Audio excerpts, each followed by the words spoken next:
Hello, and welcome to Day by Day True Crime Stories, the podcast where we explore a different crime or justice milestone from this day in history.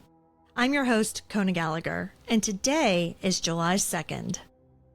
On this day in 1881, President James A. Garfield was just 4 months into his term when he walked into his train station to go on a trip with his wife. But all of a sudden, 2 gunshots rang out. And just like that, the country was thrust into crisis, not only because the president was wounded, but because what followed revealed deep cracks in our politics and our medicine. Today, we're going to talk about the attempted assassination of President James A. Garfield, a crime driven by obsession, ego, and the misguided belief that power could be demanded rather than earned. Let's get started.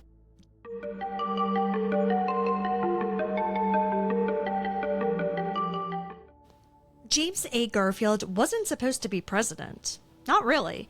He was a compromise candidate who was thrust into the spotlight when the Republican Party couldn't agree on a nominee. But behind the scenes, Garfield was sharp, principled, and deeply committed to reform.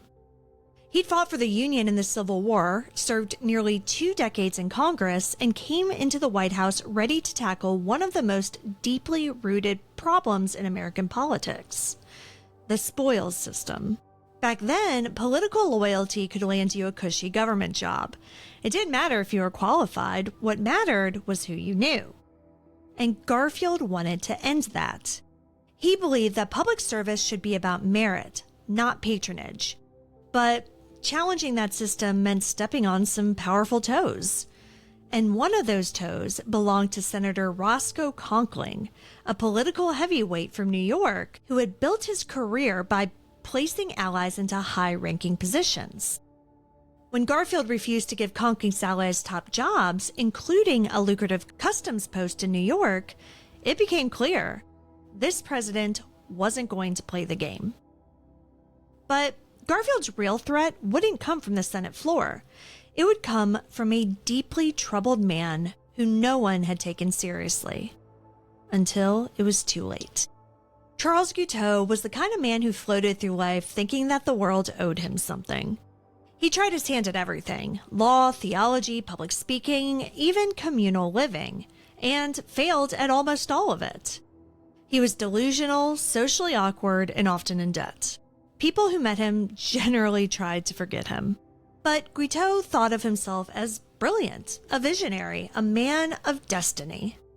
In 1880, he became obsessed with the Republican Party, and especially with James Garfield.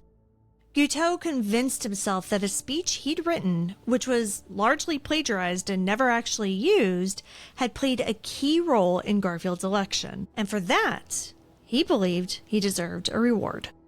His request? A diplomatic appointment in Paris. He wrote letters. He camped out in government offices. He even tried repeatedly to see the president in person. Everyone brushed him off.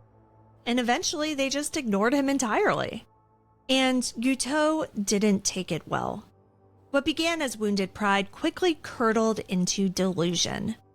He started to believe that God himself had chosen him to remove President Garfield. That by doing so, he would heal the Republican Party and be celebrated as a hero. He bought a revolver, one with an ivory grip because he thought it would look good in a museum. And he started stalking the president. July 2nd was supposed to be the start of a quiet trip. Garfield was headed to Massachusetts for a college commencement speech, followed by some rest with his wife, Lucretia, who'd been ill. He arrived at the Baltimore Potomac train station a little after 9 a.m., accompanied by Secretary of State James Blaine and his sons. There was no Secret Service detail because presidents didn't have personal protection then, and the station was open to anyone, including Charles Guiteau. He'd been waiting there for hours, pacing by the ladies' waiting room with the revolver in his coat pocket. As Garfield walked by, Guiteau stepped out, raised the gun, and fired.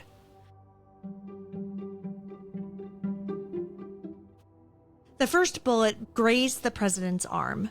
The second struck him in the back, lodging deep in his spine.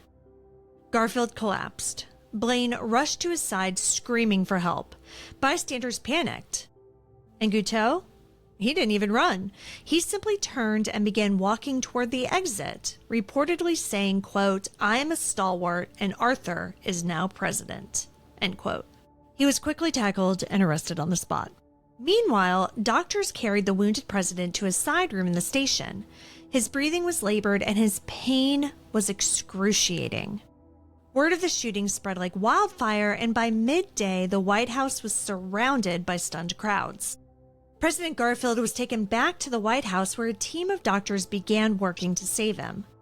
And this is where the story shifts from assassination attempt to tragedy, because the bullet didn't kill Garfield. What did, eventually, was an infection, one that was caused by his own doctors.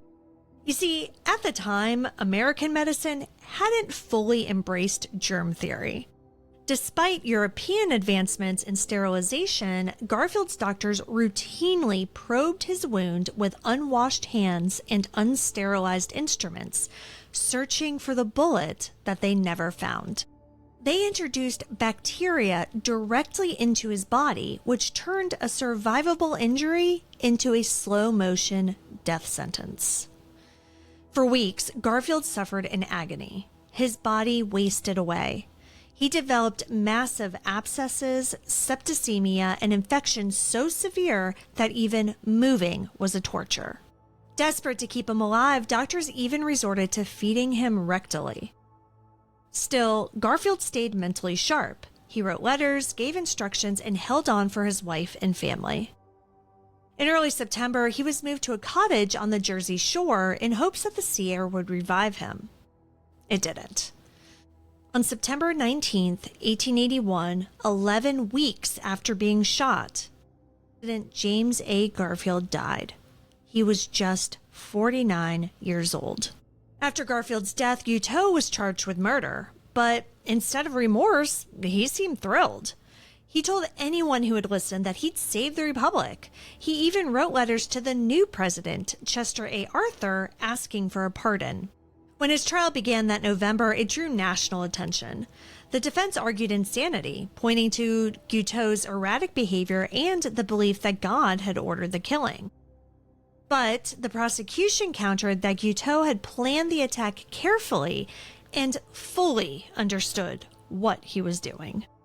And Guiteau didn't help his case either. He disrupted court proceedings, shouted Bible verses, insulted the judge, and addressed the jury directly with long, rambling speeches. At one point, he even declared, quote, "Yes, I shot the president, but it was the doctors who killed him," end quote. Which, he did have a point. In any case, after a chaotic and sensational trial, the jury found him guilty. He was sentenced to death. On June 30th, 1882, almost exactly a year after the shooting, Charles Guiteau was hanged. Before his execution, he read a poem aloud and shouted, "Glory, hallelujah." An autopsy later revealed that he had signs of advanced syphilis and possible brain damage, offering a medical explanation, though no excuse for his madness. James A. Garfield's death wasn't in vain. The public outcry that followed his assassination pushed Congress to finally confront the corruption of the spoils system. In 1883, they passed the Pendleton Civil Service Reform Act, creating a system where government jobs would be awarded based on merit, not political connections. It was a lasting legacy for a president who had wanted nothing more than to make government fairer and more honest. Though, I can't help but wonder where all of that is today. Garfield didn't die because of war or rebellion. He died because one man, denied a job that he never earned, believed his personal ambition justified murder. And for 11 long weeks, America was forced to watch a good man fade away.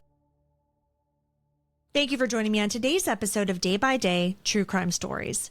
If you found this episode compelling, please subscribe, rate, and review the podcast. It'll help us grow. And be sure to join me again tomorrow as we explore another significant event in true crime history. Until then, stay safe and remember that behind every headline is a life worth remembering. Day by Day, True Crime Stories is a Little Monster production. Hey, you can do it!